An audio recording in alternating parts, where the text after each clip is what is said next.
Uma boa noite a todos. Feliz Natal.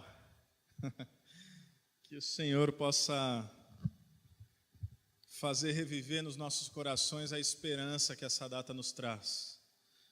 Há tanta aí discussão, eu vejo o pessoal nas mídias sociais discutindo se foi 25 de dezembro ou não. Honestamente, pouco importa. Pouco importa se foi num 25 de dezembro, pouco importa se foi em dezembro. O que importa é o que essa data fala aos nossos corações. Em um momento na história, seja ele qual for, Deus interviu.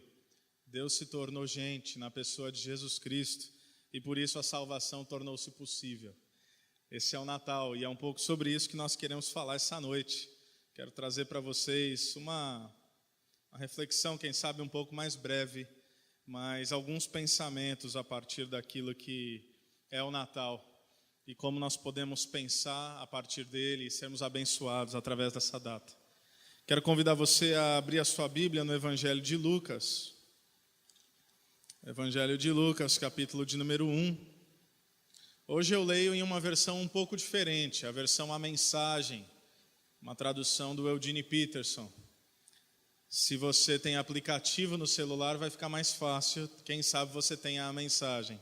Se você está com a boa e velha Bíblia de papel, aí você tem que usar a que você trouxe mesmo. Mas dá para acompanhar. Evangelho de Lucas, capítulo de número 1, a partir do versículo 46, até o versículo de número 55. Evangelho de Lucas, capítulo 1. Versículos 46 a 55, eu leio esse trecho, muito embora nós iremos refletir especificamente a partir dos versículos 51 a 55, mas de modo a termos o contexto, eu começo a leitura no versículo 46 até o 55. A palavra de Deus diz assim: Então Maria irrompeu em louvor. Meu coração extravasa em louvor a ti, ó Senhor. Quero dançar ao som da canção do meu Salvador. Deus decidiu olhar para mim e vejam o que aconteceu. A mulher mais feliz da terra sou eu. O que Deus me fez nunca será esquecido. O Deus cujo nome é santo, para sempre engrandecido. Suas misericórdias sempre se renovam sobre aqueles que de coração o adoram. Ele estendeu o braço e mostrou que é poderoso. Dispersou todo o arrogante e todo o orgulhoso. Derrubou do trono os tiranos assoberbados e exaltou os simples e humilhados. Aos pobres e famintos deu um banquete extravagante. Ficaram a ver navios os ricos arrogantes. Voltou a abraçar Israel, seu filho escolhido.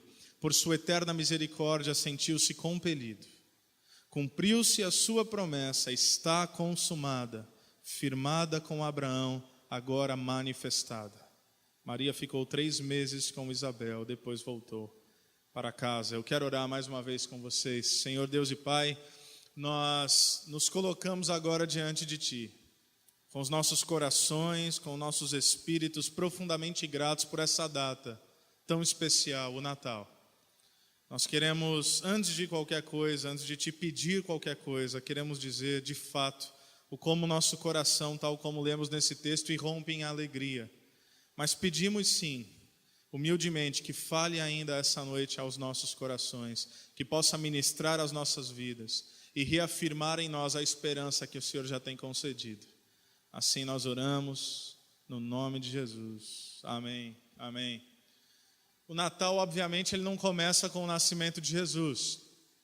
Prova disso é que quando nós lemos o relato de Mateus, Tim Keller fala sobre isso. O relato ali do nascimento de Jesus não começa com era uma vez Jesus nasceu. Começa com as seguintes palavras: esta é a genealogia de Jesus Cristo. E fala então de toda a sua linhagem genealógica, de todo o seu conceito, de toda a sua construção familiar. Ou seja, o nascimento de Jesus não é o início de uma história. O nascimento de Jesus é o clímax que se dá em uma história em que Deus constrói desde a fundação do mundo, ou melhor, desde antes da fundação do mundo. Que como nós já dissemos aqui, repetimos vez após vez, o Cordeiro de Deus ele foi escolhido e ele foi imolado antes da fundação do mundo. Jesus Cristo ter vindo à Terra não foi um acidente de percurso. Jesus Cristo ter vindo à Terra foi a manifestação da bondade e graça de Deus em tornar-se gente. E tornando-se gente, Ele veio para resgatar-nos do nosso pecado e intervir na nossa história. Nesse trecho nós chamamos do trecho do Cântico de Maria, ou alguns vão chamar de Magnificat.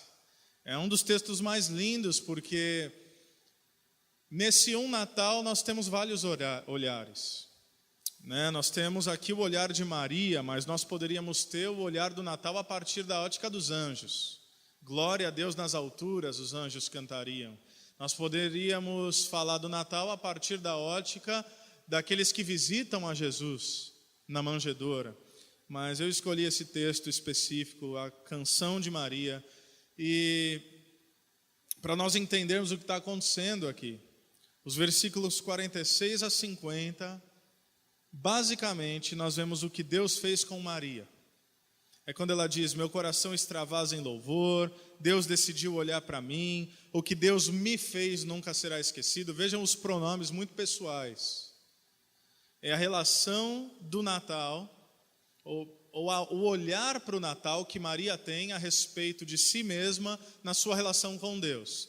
Então, como eu fui agraciada, como Deus me visitou, como Deus se manifestou em mim, como eu serei chamada de um bendito fruto entre as mulheres, ou bem-aventurada entre todas as mulheres. Então, é um louvor muito pessoal.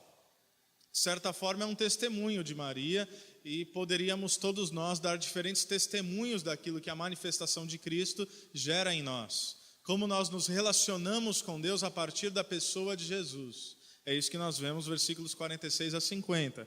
Mas como eu disse, eu quero pensar a partir dos versículos 51 a 55. Porque de 46 a 50, se nós vemos o que Deus fez com Maria, dos 51 ao 55, nós vemos Maria falando do que Deus fez na história.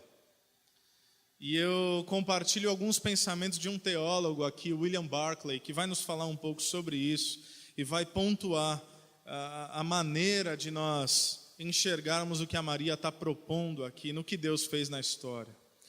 Então, primeiramente, versículo 51. O texto diz que ele estendeu o braço e mostrou que é poderoso. Dispersou todo o arrogante e todo orgulhoso. Qual é a primeira observação que nós fazemos aqui? Qual é a primeira coisa que Maria percebe que Deus faz na história, culminando na pessoa de Jesus? Em primeiro lugar, a Maria percebe que Deus agiu poderosamente para dispersar os soberbos. Reconhecer o Natal é reconhecer um Deus que age com o seu braço forte de modo a resistir os soberbos. William Barclay daria a isso o nome de uma revolução moral. Isto é, no mundo e na sociedade em que nós vivemos, não apenas a sociedade atual, mas desde que o mundo é mundo, nós temos ouvido que aquele que é o mais forte é o que sobrevive. Nós temos ouvido que aquele que tem em si as virtudes e as competências necessárias para enfrentar as dificuldades, esse é o que vai subsistir. O que é o Natal? Natal é a declaração de um Deus que não se coloca ao lado do forte. É a declaração de um Deus que não se coloca ao lado do arrogante. Pelo contrário, quando nós lemos o Sermão do Monte, nós vemos que a primeira manifestação das bem-aventuranças trazidas por Jesus Cristo, aquele que é um manual de vida e um sinalizador do reino de Deus, qual é a primeira declaração de Jesus Cristo? Bem-aventurados quem? Os pobres em espírito. Bem-aventurados aqueles que reconhecem sua miséria. Ou seja, bem-aventurados aqueles que são exatamente o oposto dos arrogantes. E qual é a consequência a esses que são pobres em espírito, que reconhecem sua carência, que reconhecem sua miséria? Jesus Cristo diz, pois deles é o reino dos céus. Então o reino de Deus pertence ao humilde. Isso para nós é óbvio, mas quando Jesus Cristo vem ao mundo, essa declaração fica muito evidente. A maneira como Jesus nasce é uma maneira completamente humilde. Jesus era um refugiado. Jesus é alguém que tem que ser levado pelos seus pais, porque há ali um censo no Império Romano, há uma perseguição, há uma matança de crianças. Jesus nasce numa manjedoura. O Rei dos Reis, o Senhor dos Senhores, o único Deus verdadeiro, nasce em modo completamente humilde, sem plateia e sem espetáculo. Os viajantes que passam por Herodes têm que meio que disfarçar o que está acontecendo. Nós estamos procurando o rei dos judeus que nasce em Belém, temos seguido uma estrela. O Herodes, que é rei de Israel, pergunta, mas que rei? Que rei é esse do qual vocês estão falando? Então vocês podem ir lá e na volta passem por aqui. Eles entenderam, não passaram por Herodes novamente, porque entenderam a armadilha naquilo ali. Então, Maria reconhece que o Natal é a declaração de um Deus que com braço forte dispersa os soberbos, resiste aos soberbos e a todo orgulhoso. Cristo nos mostra quem nós somos. Tim Keller tem uma frase incrível, escreveu um artigo, se eu não me engano, para o New York Times, falando sobre Natal esse ano. E ele diz que não há nada de sentimental no Natal, humanamente falando. Porque o Natal nada mais é do que um presente que, diferente de todos os outros presentes, ou como nenhum outro presente, nos faz engolir profundamente o nosso orgulho. Por quê? Porque o Natal é o presente de Deus para a humanidade, ou seja, a manifestação da sua graça e da sua bondade, mas esse presente ele vem com uma mensagem muito contundente, que deve de fato nos fazer engolir o orgulho. Por quê? Diz que o nosso pecado é tão grande e tão ofensivo que nenhum outro ser humano poderia pagar essa pena. A única possibilidade era Deus se tornar homem e pagar o custo pelo nosso próprio pecado. Isso é o quão perdido nós estávamos. É por isso que nenhum ser humano pode apegar-se na sua própria conduta moral. É por isso que nenhum ser humano pode apegar-se na sua própria virtude. O Natal é a declaração que nós nada podemos. É por isso que Maria entende que aqui no advento do Natal, Deus com mão forte se sobrepõe a todo aquele que orgulha-se em si mesmo. O Natal só faz sentido para aquele que reconhece que nada é. Só faz sentido para aquele que entende que é carente de tudo. De modo que um outro texto bíblico diria que Deus resiste aos soberbos, mas concede graça aos humildes. Então essa é a primeira observação de Maria a respeito desse Natal. A segunda está no versículo 52, semelhante. Diz, derrubou do trono os tiranos assoberbados e exaltou os simples e humilhados. Se em primeiro lugar nós vimos que Deus agiu poderosamente para dispersar os soberbos, aqui em segundo lugar nós vemos que Deus derrubou os poderosos para exaltar os humildes. Então, se nessa primeira afirmação, William Barclay chama isso de uma revolução moral, ou seja, aquele que pensava ser, agora precisa compreender que nada é para ser visitado por Deus. Agora, o segundo ponto é que no Natal acontece uma revolução social, uma transformação social. Não quer dizer que Deus veio para transformar na pessoa de Jesus o mundo como ele é, tanto que diante de Pilatos ele diz, o meu reino não é deste mundo. Não é disso que nós estamos falando.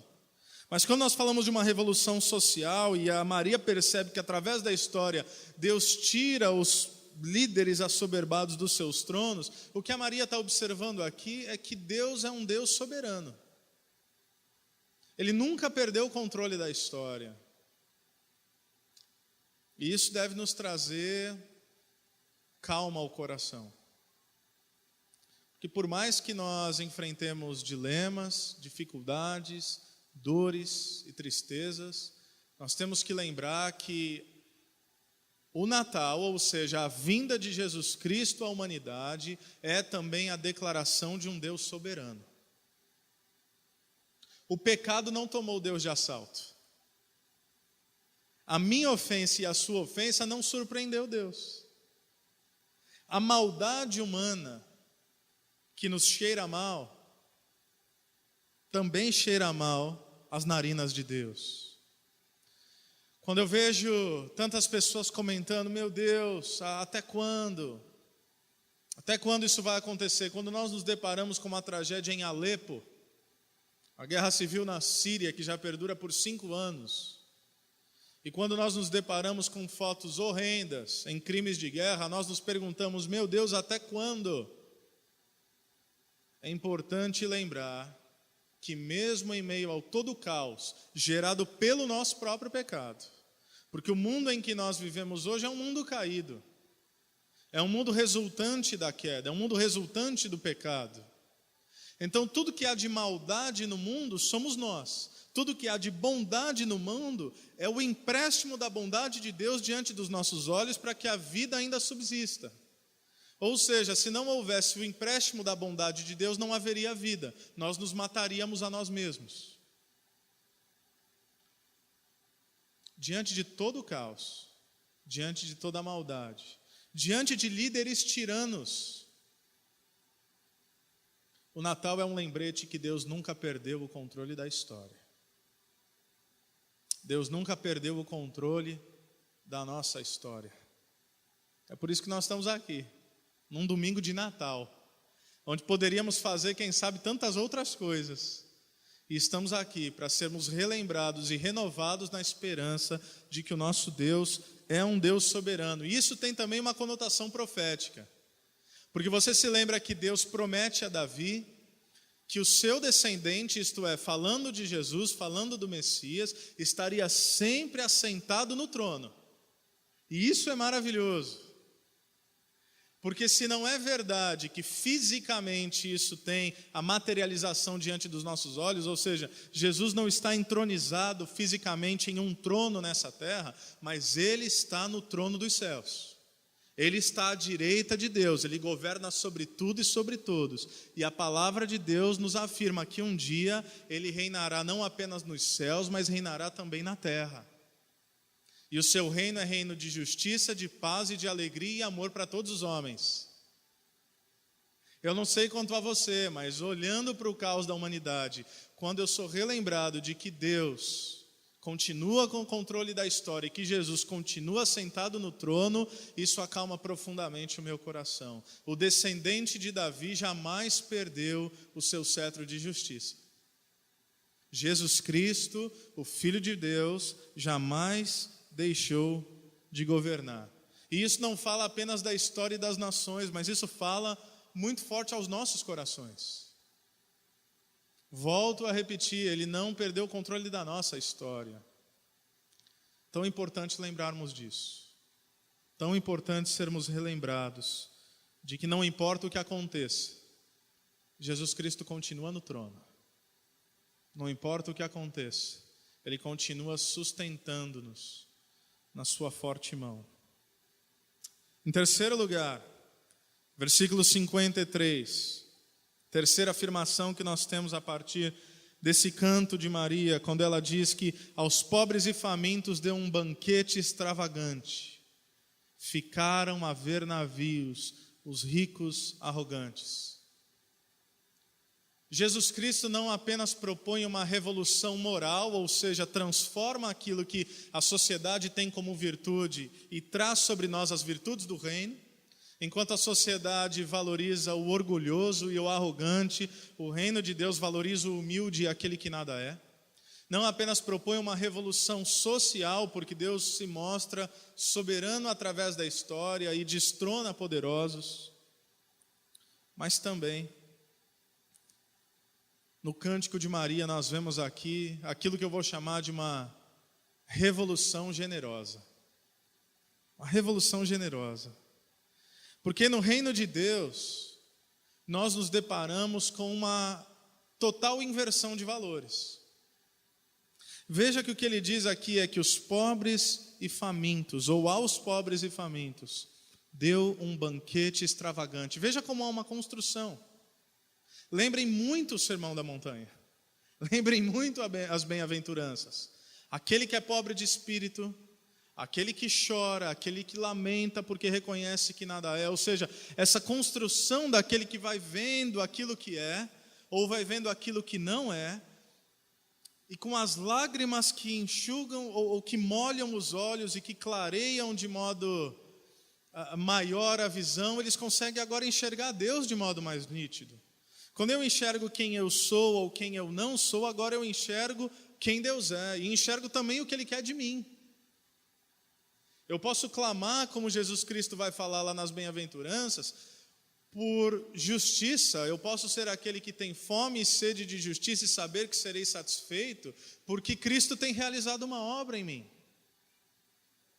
Ou seja, o que isso tem a ver com uma revolução da generosidade? Abra comigo em 2 Coríntios capítulo 8, por favor. Continue aí com o seu dedo marcando sua Bíblia em Lucas, mas 2 Coríntios capítulo 8.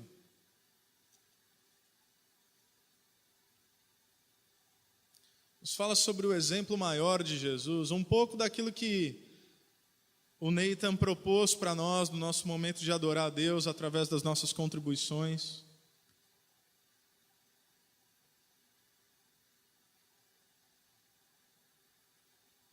2 Coríntios 8, versículo 9, lembre-se que eu estou lendo na versão A Mensagem, pode ser um pouco diferente. O Paulo diz assim: vocês conhecem a graça generosa do Senhor Jesus Cristo. Ele era rico, mas deu tudo por nós. Tornou-se pobre para que nós nos tornássemos ricos. Isso é incrível. Essa é a revolução da generosidade. Enquanto o ser humano pensa naquilo que pode construir e acumular, Jesus Cristo, o verdadeiro sentido do Natal, mostra que a verdadeira virtude, a verdadeira revolução se dá na riqueza, transformando-se em pobreza para suprir a necessidade daqueles que não têm absolutamente nada. Essa é a mensagem de Cristo. O que é o versículo, talvez o versículo mais conhecido dos evangelhos, um dos versículos mais conhecidos de toda a Bíblia, João 3,16. O que ele nos propõe ali? Nos propõe essa mesma dádiva, de que Deus amou o mundo de tal maneira que fez o quê? Deu. O que é que Deus deu? Daquilo que tinha? Não, de quem Ele era. Deus deu o seu único filho, o seu filho unigênito, para quê? Para benefício próprio? Não, para que todo aquele que nele crê não pereça, mas tenha vida eterna. Quando nós olhamos para Jesus Cristo, meus irmãos, nós somos transformados no nosso entendimento. Porque agora aquilo que pauta a nossa existência não é mais a avareza comum aos homens, mas é a profunda generosidade. Porque se nós nos chamamos discípulos de Jesus Cristo e o seu exemplo maior é de entrega, agora nós seguimos esse exemplo, não apenas entregando o que temos, mas nos entregamos como somos. É isso que o Paulo repete na sua proposta aos Romanos, capítulo de número 12, quando ele nos chama a nos entregarmos o quê? Como sacrifícios, veja bem, olha a expressão que ele usa, sacrifícios vivos a Deus. Ele não fala que nós nos sacrificaremos como martírio. Ele fala que a nossa vida é uma oferta no holocausto, no altar do nosso Senhor. Isso é incrível. Isso é uma revolução. Quer dizer que nós vamos nos doando em vida, tal como Jesus Cristo se doou em vida. De modo que a crucificação, nós pensamos muito agora no Natal, acerca do nascimento, mas quando nós vemos a concretização disso na cruz do Calvário, nós não vemos a crucificação de Jesus como a sua entrega. Nós vemos a crucificação de Jesus como o ápice da sua entrega, porque ele vem se entregando desde a eternidade. Ele começou a se entregar quando ele admitiu a ideia de, sendo eterno, tornar-se mortal. Ali ele já se entregou. ali a entrega já foi feita. Ali ele se coloca no sacrifício, ou como sacrifício, no altar de Deus Pai, e isso é provado nos evangelhos quando ele diz: eu não faço absolutamente nada que meu Pai não tenha me mandado fazer. Eu não faço absolutamente nada que não seja agradável ao meu Pai. O Natal é uma revolução de generosidade. O Natal nos faz pensar não apenas a partir de uma perspectiva daquilo que vemos e tocamos, mas daquilo que é eterno. Há uma citação célebre de um missionário americano martirizado, Jim Elliot.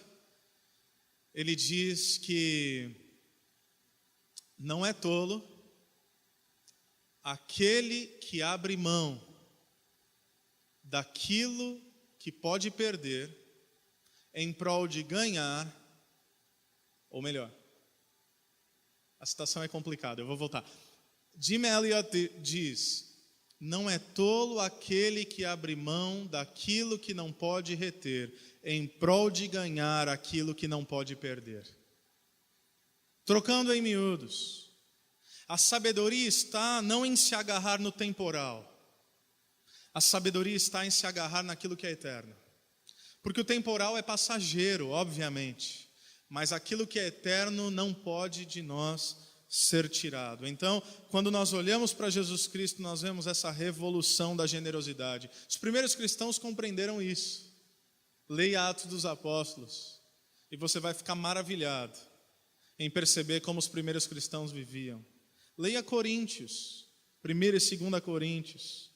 Leia a oração do Pai Nosso, onde tudo é no plural, porque no Evangelho nada mais diz respeito a uma individualidade, tudo é comunitário. Porque se eu posso olhar e orar ao Pai Nosso, eu entendo que o pão concedido por Ele também é nosso.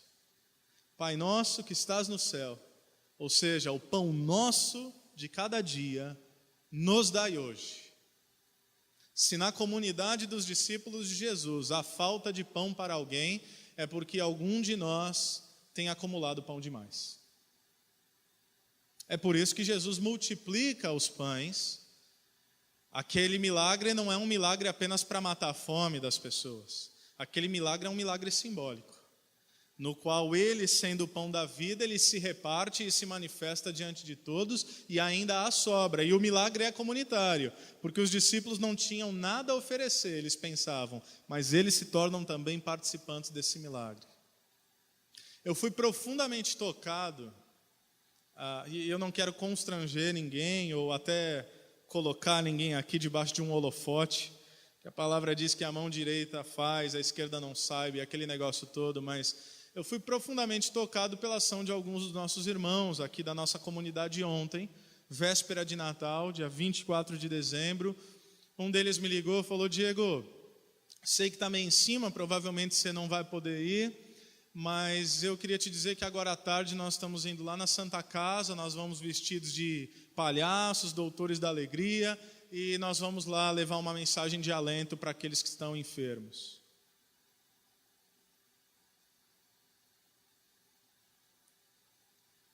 Eu me emocionei com isso. Porque eu não sei o que você pensa disso. Mas para mim o símbolo que isso carrega numa véspera de Natal é tão grande.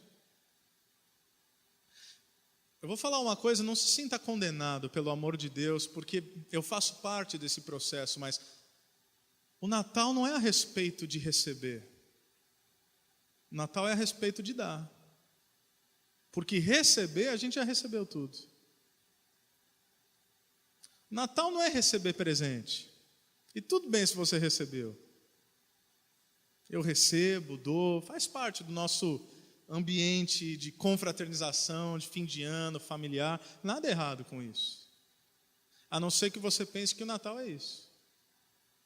Que o Natal é entrega. O Natal é a revolução que Cristo nos traz, nos ensinando que a verdadeira vida é uma vida generosa. É uma vida que sabe que há alegria maior em dar do que em receber. Eu vi uma notícia, não sei se esses dados são verdadeiros, se eles forem é assustador. é dito que apenas com os presentes comprados só nos Estados Unidos, não é no mundo todo não. Só para o Natal, não é o ano todo não. 400 e não sei quanto bilhões de dólares.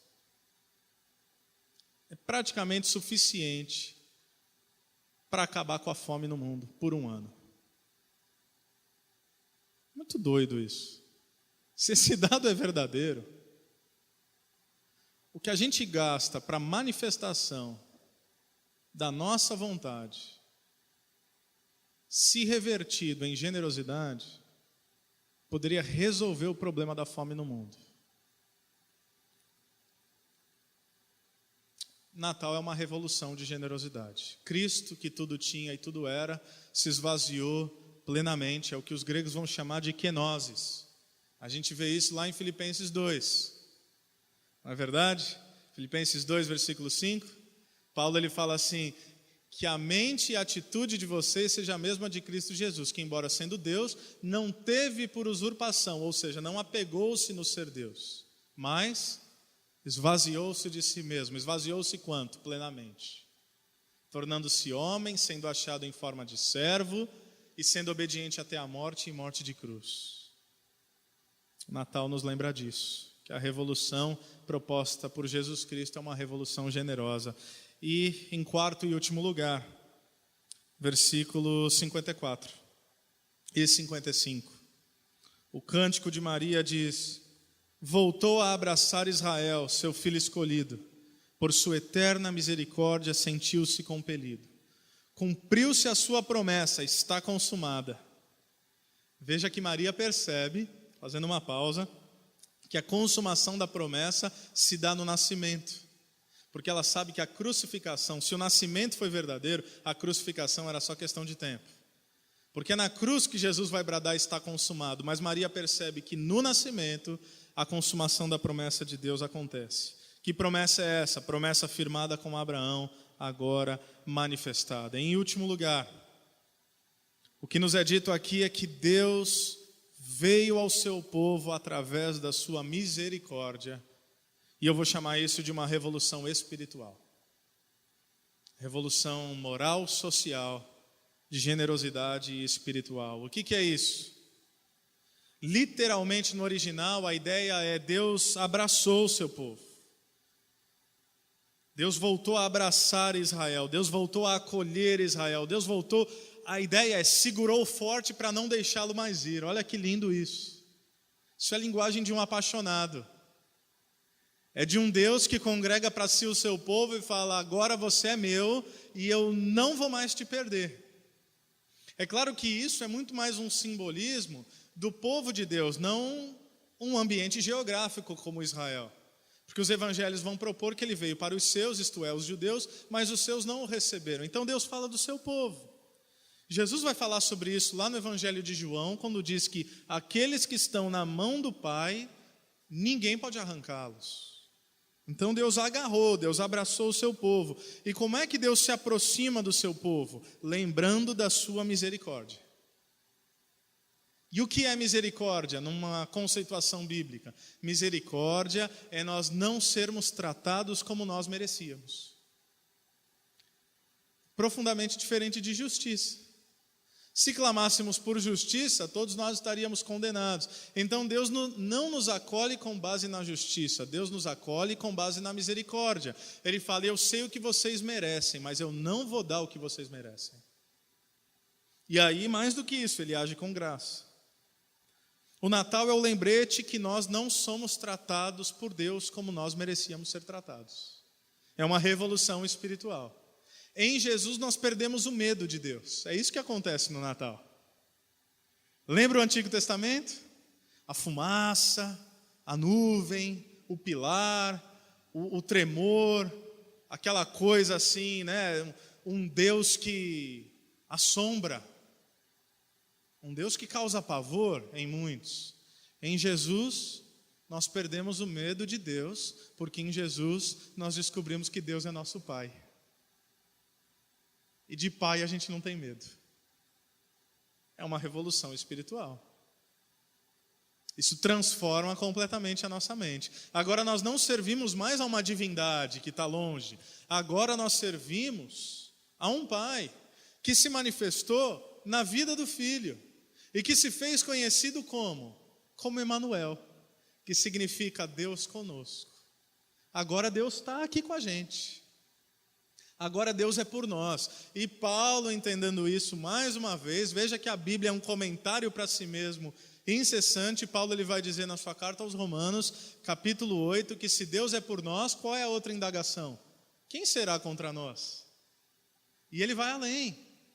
Quem tentará acusação contra os escolhidos de Deus, se é Ele quem os justifica? Isso é sensacional. Quem é que pode acusar os filhos de Deus? Ninguém. Porque o Pai toma para si os seus filhos e diz, eles são meus, e nada nem ninguém pode separá-los do meu amor. Nem morte, nem vida, nem coisas do presente, nem coisas do porvir, nem qualquer ser espiritual dos céus, da terra ou debaixo da terra, nada. Nada vai separá-los do meu amor. A mensagem do Natal é essa mensagem em que Deus revoluciona a nossa espiritualidade na pessoa de Jesus Cristo. Porque agora não lidamos mais com a divindade baseado em méritos, em deméritos, em favores ou em desfavores, em bênção ou em maldição. Agora Deus me abraça e me acolhe na sua misericórdia, isto é, Ele me trata não da maneira como eu deveria ser tratado, mas Ele não me dá aquilo que eu merecia. Ele me dá o seu amor. Ele me concede a sua graça. Deus agora é Pai. Por quê? Porque por fim de todas as coisas, nós entendemos que nós nada podemos. Tudo começa com isso. Tudo começa no nosso entendimento que nós estamos perdidos. Tudo começa no nosso entendimento que nós somos cegos, pobres e nus. E se não for uma intervenção divina na nossa história, nós continuaremos perdidos. É por isso que nenhuma religião consegue satisfazer o abismo da alma humana. Porque todas as religiões propõem uma melhora na vida do sujeito religioso, a partir das suas práticas devocionais, aquilo que é bom, as boas obras, a caridade. Só há um problema: nós não podemos em nós mesmos. E não há nada de tão bom que possamos fazer que isso possa impressionar a Deus para Ele nos salvar. Só havia uma atitude boa o suficiente para que fôssemos salvos, e ela não veio de nós, ela veio do próprio Deus, é o sacrifício do seu Filho. Isso é o Natal. Manifestação de uma transformação de entendimento. E eu quero encerrar com vocês lendo Romanos capítulo 5, se você puder abrir comigo. Carta de Paulo aos Romanos, capítulo 5. A partir do versículo 12.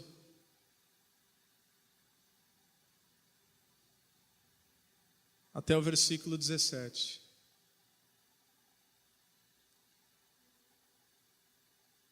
Romanos capítulo 5, versículos 12 a 17. A palavra de Deus diz assim: Vocês conhecem a história de Adão e de como ele nos lançou no dilema em que estamos. Preste atenção nesse texto, muito importante. O primeiro pecado, depois a morte. E ninguém ficou isento do pecado ou da morte. Aquele pecado afetou os relacionamentos com Deus em tudo e com todo o mundo. Mas a extensão das consequências negativas não ficou clara até que Deus a explicasse em detalhes a Moisés. Até os que não pecaram como Adão, que desobedeceu a um mandamento específico de Deus, tiveram de experimentar o fim da vida, a separação de Deus. Mas Adão, que nos pôs nessa situação, também aponta para aquele que nos livrará dela.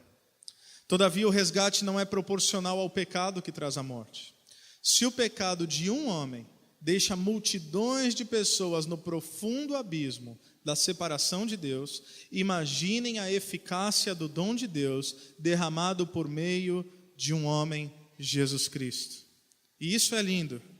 Não há comparação entre o pecado que traz a morte e esse generoso dom gerador da vida. Ou seja, Paulo está dizendo que eles não estão em pé de igualdade. Não é que a ofensa de Adão foi tão grande quanto o resgate de Cristo. Não, eles são completamente desproporcionais. E ele diz: a sentença pronunciada sobre aquele pecado foi a morte, mas sobre os muitos pecados que se seguiram veio a sentença de vida. Se a morte obteve supremacia pelo erro de um homem, imaginem o que pode fazer a extraordinária recuperação de vida, que agarramos com ambas as mãos, esse dom de vida extravagante, essa restauração total, providenciados pelo homem Jesus Cristo. Os próximos versículos valem a pena ser lidos. Aqui está um resumo de tudo. Assim como uma única pessoa errou e nos deixou todo esse problemão com o pecado e a morte, também uma única pessoa fez o que era certo e nos livrou de tudo isso. Mas que apenas nos livrar do problema, ele nos trouxe para a vida. Um homem disse não a Deus e afundou muita gente no erro. Outro homem disse sim a Deus e consertou tudo o que estava errado. Sabe quem Jesus é? Jesus é o sim de Deus. E isso é incrível, porque toda a humanidade disse não para Deus. Toda a humanidade disse não. Vez após vez, geração após geração, todos pecaram e, portanto, foram separados da glória de Deus. Mas bastou um homem dizer sim, Jesus Cristo. E por causa desse um sim, agora nós temos a esperança na salvação. Porque Jesus Cristo disse sim. O sim dele se sobrepôs a todos os nossos nãos através da história. De modo que quando Jesus diz sim para Deus, Deus diz sim para a humanidade. E agora nós somos salvos através dele. Esse é o Natal. Amém? É por isso que nós podemos celebrar, é por isso que nosso coração se alegra. E é por isso que isso é muito mais do que uma data comemorativa nos nossos calendários. Esse é o dia que mudou a história. Antes de Cristo, depois de Cristo. Uma história completamente a partir daquela noite, aquela gloriosa noite de Natal. Amém?